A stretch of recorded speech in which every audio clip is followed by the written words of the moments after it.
Welcome back everyone, Oz here, and today I've got some r/OhNoConsequences. As per usual, I'll be reading you the post, giving you my opinions, and I hope you do the same down in the comments below. And without further ado, let's jump right into it. We've got another cross post from Best Of. This post was clicked by Stephen Allen, 1977, and their tagline is, "Drinks and drunken friends are bad counselors." The original OP's throw RA, not my dad, 113, and r/am I the asshole. Posted July 1st, 2023. Would I be the asshole if I asked my stepdad to walk me down the aisle instead of my dad? And while this one does sound very familiar, the Reddit code that they usually have at the top of the post doesn't exist in my archives, so maybe I missed it, but hopefully not. When I, 28 female, was 4 years old, my dad cheated on my mom with his now wife, and mom divorced him. She got 50-50 on the custody. I hated going to my father's house because I didn't want his wife to tell me what to do. My dad reduced his time when he got married. I was 6 at that time and wasn't even invited to his wedding, but his stepkids were. His excuse was that I'm still bitter and will ruin the ceremony. Over time, he only paid just the child support and I was completely neglected. When my dad had my half-brother, he was busy with him and ignored me. He even stopped taking me to his house for the weekends. He would ignore me. He would tell me that he wouldn't talk to me unless I act like a good child, aka call my stepmom Mom, rather than her name. He would make excuses not to take me to ice cream or do any activities. There was a time when I graduated elementary school, and he promised that he and I will go fishing. He ghosted me and told my mom there was an emergency. I was again abandoned. By that time, my mom started dating my stepdad, Lenny. Lenny was the father I never had. He was a single dad, but he still treated me like his own child. He taught me how to swim, how to drive my car. He attended all the school functions I was in. He was there every time my dad abandoned me. I went very low contact with my dad, only contacting him on Christmas. I don't even call him on Father's Day. So fast forward to now. I'm getting married. I have asked Lenny to walk me down the aisle because he is the only dad I have ever known. My dad and his family will be coming as a guest. This infuriated my dad. He told me I'm his only daughter. I shouldn't keep him away from his rights as a father. I'm getting calls from his side of the family too. My father is upset and I'm sidelining him. According to him, he's been a great father and I'm being unfair to him. Also, he doesn't want Lenny to walk me down the aisle at all. I told my dad he can walk his stepdaughter down the aisle and he will only be a guest. I've made my decision. He called me an asshole and told me he didn't pay child support just so I could grow up to be an ungrateful brat. So is I wrong? I know he's my dad, but I just don't feel like he is. Comments. User 1. Just tell him he's still bitter and will ruin the ceremony. Uninvite him. Edit to add definitely not the asshole. User 2. OP could also tell him he may have been a good dad, it just wasn't too OP. And the only one who's acting like a brat is the one who's supposed to be the father. User 3. I wouldn't tell him that. Walking your daughter down the aisle is a privilege, not a right. He may have fathered her, but he sure as hell wasn't a good dad. Update, July 10th, 2023, about 9 days later. Sorry guys, I didn't get the time to respond to the replies, but I did read them in my spare time. I'm currently at the airport waiting for our plane to our honeymoon, so I thought I should give you an update. And I got married 2 days ago. I can say that I'm relieved to know people don't think I'm doing the bad thing. So I did just that. I just texted my dad that I'm not changing my decision. If he wants to come to my wedding, he can. I'm not going to force him. That didn't work. He called my mom and asked to talk to me about this situation. I was hoping he would drop this, but no. He had to act as an entitled person. I wrote him a long message. I did not want to talk to him without getting interrupted. My dad interrupts a lot. I told him that he needs to give me one good reason that I should let him walk me down the aisle when he never has been a dad in my life. He never cared enough to make his marriage work with mom and decided to betray her and our family. Despite all of that, I still loved him. But every time he left me and abandoned me, Lenny has been my dad growing up. I doubt he even knows anything about me. He's just some guy he used to pay my child support and with whom I share DNA. He's nothing like my dad because he missed all the big events in my life. He never cared or even tried to be there for me. And he has the audacity to call me his daughter. Since he didn't do his fatherly duties, I don't think I should do any daughter duties towards him. How can he possibly think he could give me away when he already gave me away 20 years ago? Few minutes go by, then he calls me and asks if this is what I've thought about him my entire life. I asked him where he was when I was graduating. Where was he when I won my first prize in my dancing competition? Where was he when I needed someone to guide me? I dared him to tell me one thing about me. How much does he know? When was the last time he initiated any conversations with me? He went silent. He asked me if I was still mad about the past. I told him the past is the reason I know he is an unreliable man. All these years, if he has taught me anything, it is that he is a shitty father and someone like him cannot be trusted. I made the biggest mistake of my life believing he would come through. The only reason I never even bothered is because of what he did in the past. Lastly, I will not push him to come to my wedding. That's his choice. He's not paying for it anyways. And that was it. Later, I got a message from my stepmom that what I said has broken my father. He's very much upset. I told her, well, if he got upset by the truth, then he shouldn't have asked and pushed my buttons. He's ignored me all my childhood. He doesn't get to play the dad. My wedding went smoothly. I would say a majority of my father's side of the family bailed. I had my mom's side of the family and some of Lenny's family as well, but overall, it was fine. I cannot be more thankful to Lenny, though it still hurts getting betrayed by my own dad, but I am okay. My kids will know Lenny as their grandfather. Comments. User 1. He went silent. He asked me if I was still mad about the past, ? Good grief. Way to try and shift the blame to the victim. What a jerk he is. A good friend of mine didn't have her father walk her down the aisle, so she had her mother do it. Her dad was invited to the wedding, but he was just another guest. You did the right thing. Lofi responds, he didn't come. In a way, I'm glad he and his wife skipped it because I would be worrying about his sulking face. User 1 responds, just a thought, have you thought about asking Lenny to adopt you? Adult adoptions are a thing. I adopted my used-to-be stepson when he was 23. Lofi responds, never really thought about it. Lenny is married to my mom, so it never occurred to me that I need to be adopted. He always treated me like his child. He basically adopted me, but we never finalized the papers.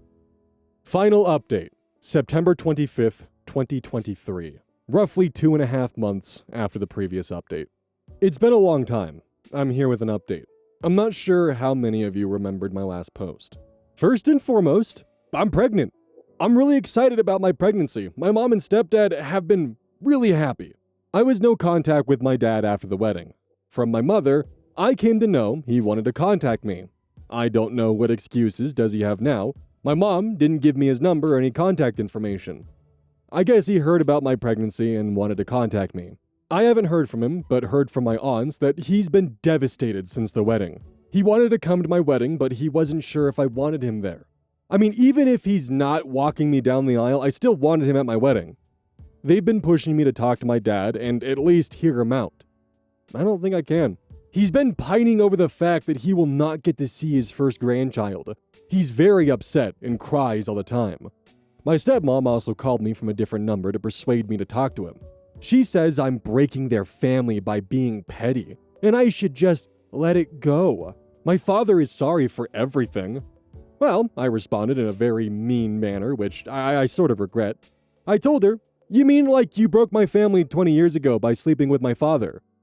She says I'm being bitter about things that happened 20 years ago. It wasn't just 20 years ago. It was 20 years of neglect and countless therapy sessions. Some wounds just don't heal. They're so severe that you have to amputate that part of you forever. But I don't think she understood anything I said. My father has other biological children.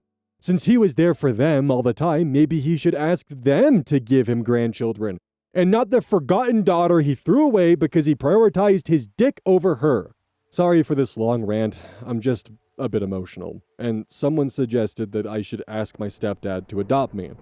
I'm happy to say we are in that process. As for my sperm donor, maybe someday I'll have it in my heart to forgive him, but not now. Maybe that day will never come. Comments. User 1. If you want to establish a friendship with your biological father, then set boundaries. And if he crosses those boundaries, well, that's for you to decide. If you're not ready, then you're not ready. Don't let anyone push you into something you're not sure of. As for your biological father's wife, she doesn't get a say in what you decide to do or not. If you don't want your biological father around your child, that's your decision, and she can't persuade you otherwise. Opie responds, I just didn't want to be disappointed anymore, you know? I tried and tried again and again, but it will not happen. He will never change. Every time I see him, I see betrayal. User 2.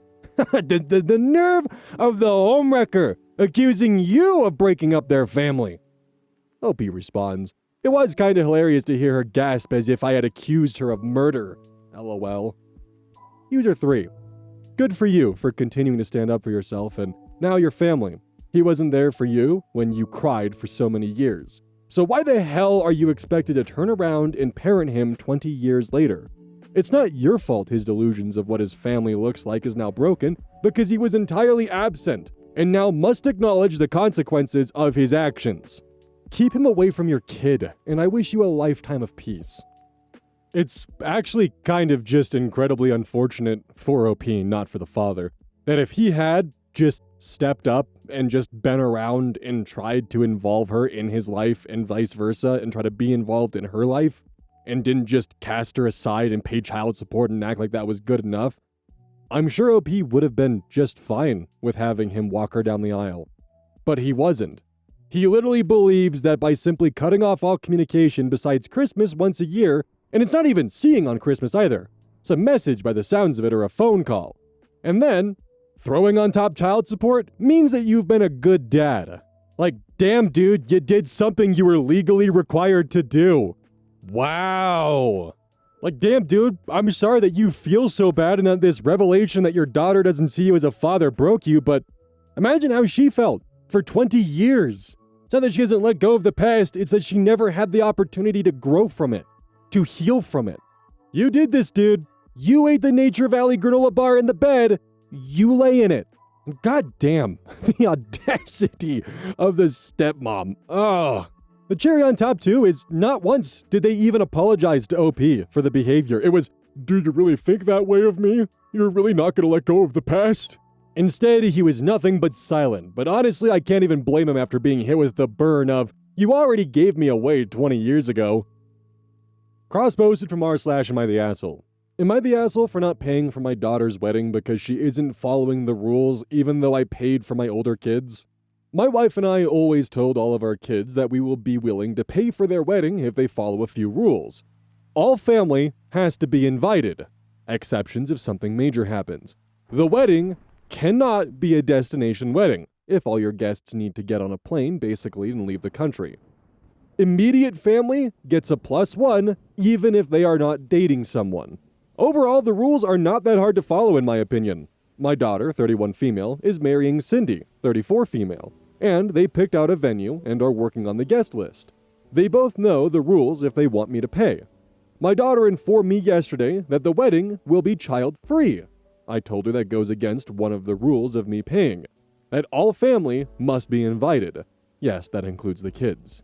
We had a sit-down conversation where she tried to convince me to still pay even if it was child-free. She wants it to be child-free because she wants it to be an elegant event, and her Cindy doesn't like kids that much because she experienced parentification as a kid. I told her I would think about it, and my decision was no. I informed both of them, and in short, they are quite mad. I made it clear that they can do that type of wedding if they want, but I just won't be paying for it. My daughter is pissed and saying it's unfair because her siblings did get a free wedding. I pointed out that they followed my rules on this. Everyone is pissed, basically. OP answered a few questions. Another question. Why doesn't Cindy's parents pay for it? They are the type of parent that doesn't give money for weddings. Yes, they will be there. Big on, if you're old enough to get married, then you should pay for it, people. Since I am seeing this a lot, Cindy has been to many events with kids. She even babysat before. She personally doesn't want children, but has been fine around kids before. Did other kids have issues with the rules? Only my middle son/daughter-in-law. They wanted an Italy wedding, but decided against it after I informed them I wouldn't pay. They can still do a child-free wedding if they want. Just means they won't get $50K to $100K from me. They will need to pay for it themselves. Honestly, when I first read the title, I was wondering if these rules would be like, you have to have a traditional wedding. But that is certainly not the case because we have 2 brides at the wedding. Wait, in a lesbian wedding, is it 2 brides or is it still a bride and a groom? Is the groom exclusively masculine? In a gay wedding, would it be 2 grooms? Or is the groom the title of the person who is giving the ring out, and the bride is the person receiving the ring? But then that would have to mean that in relationships where the girlfriend who decides to propose to the boyfriend would then be the groom, and does that mean he would have to wear the dress because she proposed to him? Obviously not, but what are the logistics here? And if the groom and bride are specifically tied to, male and female presenting individuals, what happens at a non-binary wedding? Is the priest just gonna hit you with, "You may now kiss the goober"? And that's just, I'm way off topic here.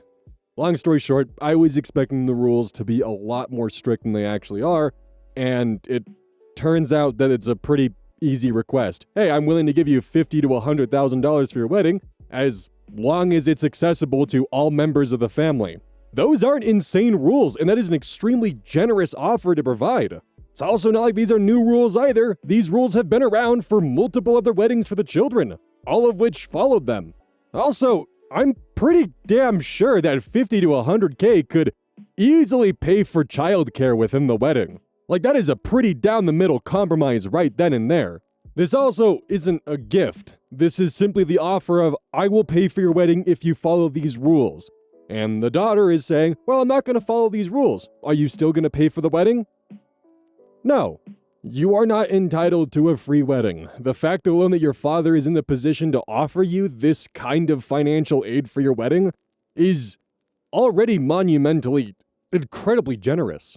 And the only quote-unquote strings that are attached is just that the wedding needs to be accessible to all family members, barring extreme circumstances. Not to mention, it also would suck for the other siblings who made compromises for their wedding so they could have the funding from their father, the $50,000 to $100,000 that would be provided, and then suddenly the sister doesn't have to follow the rules, but she still gets the money? That would suck. Cross-posted from r/Am I the Asshole? Am I the asshole for spilling hot sauce on my sleeve and teaching my nonverbal cousin not to bite? Before you say anything, it was just Tapatio, not ghost pepper or scotch bonnet or anything. I have a 4-year-old cousin that's nonverbal. He's a reasonably good kid, but he bites, and since I'm the oldest non-adult, whenever our families get together, I'm the designated childcare for all the kids, including him. He bit me over the summer. He bit me at Thanksgiving and Christmas. He has bitten me many times. So I've been wearing my jean jacket around him for protection. Nobody else will do anything to help me, so I help myself. New Year's Eve, I spilled a bunch of Mexican hot sauce on the sleeves and cuffs of my jacket. He bit me. Then he stopped really fast and started screaming. Everyone came to check on him, but he wasn't hurt. He finally settled down. I washed my jacket on the 1st and didn't say anything. My aunt came over yesterday and I wore my jacket. He settled down and played. He didn't bite me. I told a friend of mine what I did and she said I was wrong for doing that. I don't know, he needed to stop and my aunt wasn't doing anything. I'm 16 female, by the way. First things first, the aunt needs to 100% invest in some sensory toys. Like if you have a non-verbal toddler that's biting people, getting them some just silicone toys so they can just chew on those instead, that's really good. It'll fulfill the monkey neuron activate portion of their brain that is screaming for sensory stuff. Now, as for what OP did, is it a bit extreme? Sure. Is it understandable? Yeah, 100% so. It sounds like the aunt isn't actually doing anything to properly take care of her kid and is just kind of waving it off as, oh, he has autism. Oh, he's nonverbal. There's no teaching him. There's no training him. He's just gonna do that, and it's what we just gotta deal with. Just hand-waving the behavior. And it sounds like this has been happening for quite a while because OP's been complaining that they've been getting bit since the summer, Thanksgiving, Christmas, New Year's.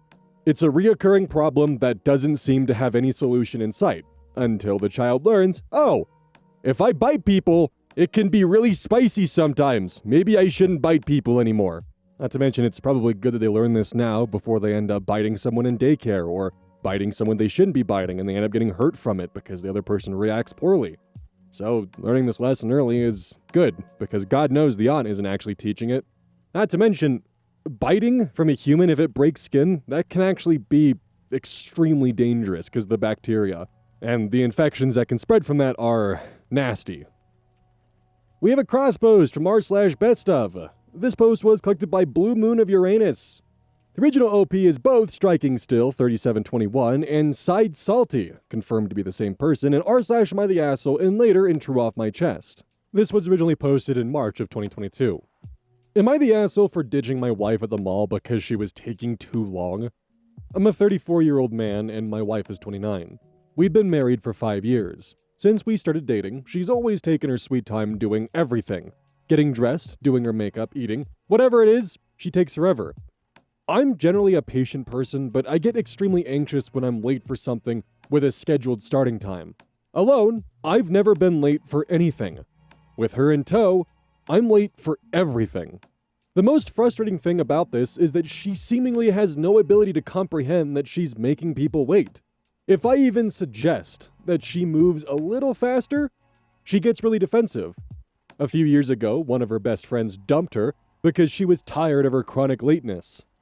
Last night we went out to see a movie. Getting to the mall before the movie started was a battle itself, but miraculously, with the prospect of doing some shopping before it, she was able to gather her necessary belongings and get there with time to spare. She started shopping while I more or less followed her, until it was about time to get to the theater. When I told her this, she was talking to a sales clerk about the clothes that she wanted to buy. And she told me to hang on for a second. As usual, hang on meant I have absolutely no concern about your needs because I'm doing my own thing right now, and anything other than what I want to do is out of the question.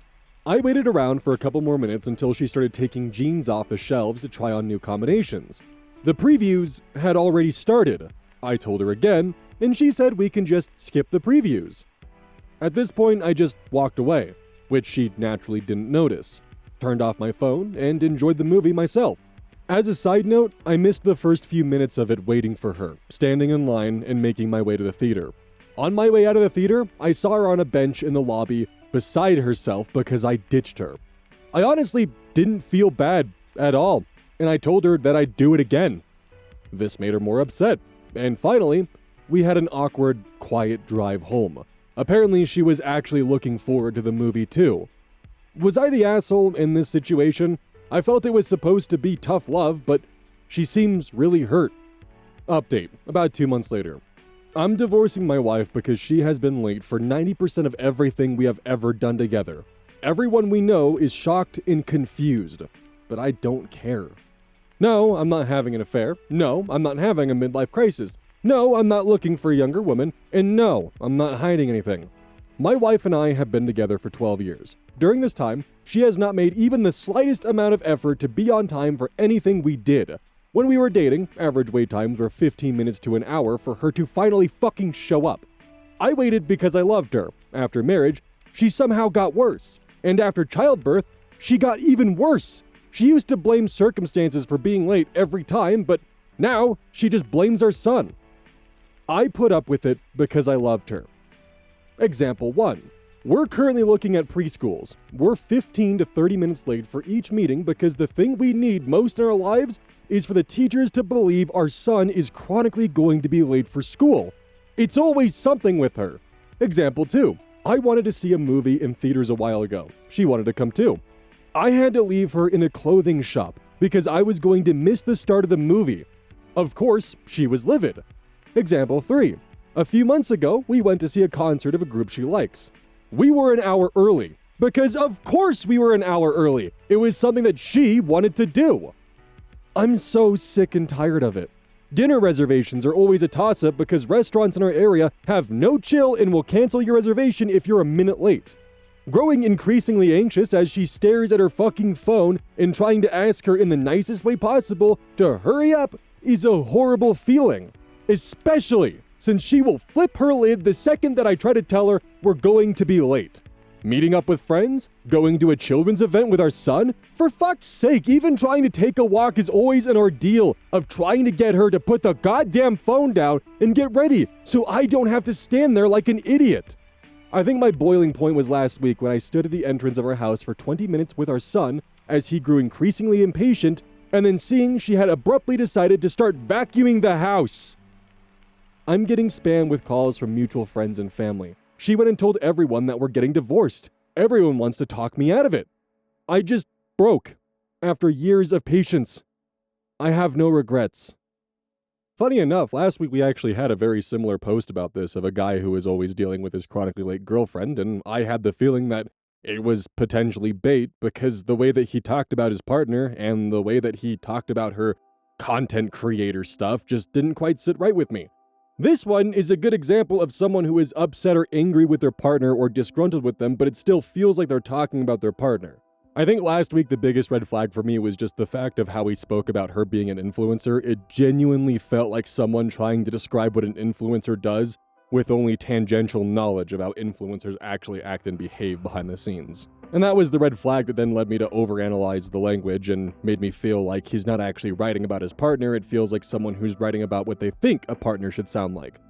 And that's just my opinion on it. Chronic lateness is still annoying as hell, and that was just a one-off example of last week. This one, however, this is a good example of this feels like this is someone talking about their partner. This feels like there's tangible examples. It feels like they're actually dealing with something and the stress behind it, and it just makes sense. I can't fully explain why the gears are clicking for this one, but not for last week's, but it is what it is. That being said, having a partner who is chronically late and just does not give a damn, I can understand why after 12 years and being married for 5 years, they would finally hit a breaking point and just be done with it. Everything might be fine on the surface, but it's the little things that just boiled over, and she had no interest in correcting things, she had no interest in doing better, and it was not just affecting him, but it was affecting their son's life as well. And it's even more hurtful that when it's something that she wants to do, suddenly they're an hour early. As if she is capable of being on time, but it's that she doesn't care. There's a comment below from a user Blix. I have an ex-friend who does the same thing. One of the times I confronted her, she explained, when meeting people, someone is always going to be waiting on the other person. I'd rather be the late person than the person wasting time waiting. This made it very clear that it was entirely a feeling of superiority and disrespect for other people's time. Bye. But the chronic lateness is something where it's not just being divorced because you're sometimes late to things, it's because you're always late to things, because you never care. And despite all the conversations on the contrary of trying to fix this behavior or letting her know that, hey, this really upsets me, no changes were ever attempted. It's those same posts when you see guys who are like, my wife divorced me because I didn't do the dishes. And it's like, well, what about the last 5 years? Is it because you didn't do the dishes once, or is it because you have a chronic habit of never helping around the house and being just a complete fucking useless goofball? And the dishes were just the final straw on the camel's back. As a preemptive heads up, we've got some prime missing reasons here. If you want more context on what missing reasons is in detail, you can look it up, and there's an amazing article on it. But basically, it's normally when an estranged parent refuses to acknowledge their child's side of why they've chosen to be estranged, and usually say the reasons are missing. But the reasons are there. They're just missing the missing reasons. Cross posted from r/off my chest. It's been 12 years since my, 54 female, son, 30 male, last spoke to me. Today I found out he's moving to Europe. I'm literally shaking while I type this, so sorry if it's a mess, but I have no one else to talk to. My cousin called me an hour ago and asked if I knew the big news, and I had no idea what she meant. She sounded so awkward when she realized I didn't know. My estranged son, 30 male, is moving to London. Him and his wife, 30 female, along with the 2 kids, 4 male, 2 male, I've never met. They leave in 4 days. He's going across the ocean, and I had to find out from a pity call. I'm sitting on the floor of his bedroom and I can't breathe. It was always just us. We were best friends. I worked 2 jobs to get in those soccer cleats. I stayed up all night for every fever. He was my entire life and I loved him so dearly. And then I ruined it. I know I did something sick. Close to his graduation, he threw a party and a lot of his friends were there, and I was really lonely at the time and I was exhausted and his friend was there, and I just didn't think. I was horrified at first that I slept with a 19-year-old, but I was so alone I just went back to him a few times, and it was just a brief fling that lasted a little over a month or so. I guess he started telling people, and eventually word got back to my son and he confronted me. I couldn't lie to him. I've spent 12 years wishing I could rip those few nights out of time. I can still hear him screaming at me in the kitchen. It was the last time he was ever in this house. He said I was a disgusting old slur. He said I was an old hag and a pitiful excuse for a mother. He told me that every time he looked at me, he felt like he had to go vomit and scrub his skin raw. He said he wished I died instead of his dad. Then he grabbed a bag and left. I thought he'd get over it. I really did. When he moved away 400 miles to college, I thought he'll calm down after a while.